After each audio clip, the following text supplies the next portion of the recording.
Is happiness or negativity contagious? Yes, that's emotional contagion. There's a lot of literature on emotional contagion. It's a virus. It's a mind virus. Negativity is a Yeah, virus. negativity is a virus, but so is positivity. That's why it's hard to live with a high negative affect person.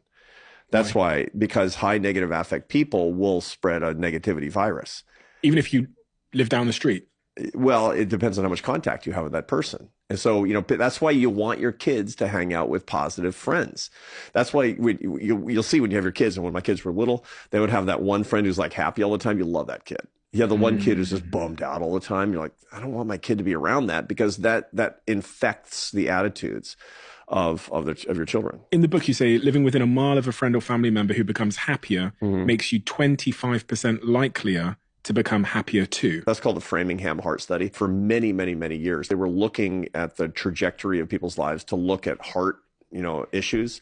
But then they started measuring everything else. And they found, for example, that obesity is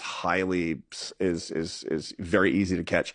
When your friends become obese, you become more obese. That when your friends get divorced, you're more likely to get divorced. That when your friends get happy, you're more likely to get happy, is what we see. And the more proximity that they have to you, measured geographically or in terms of the intimacy of the relationship, the stronger the transmission mechanism.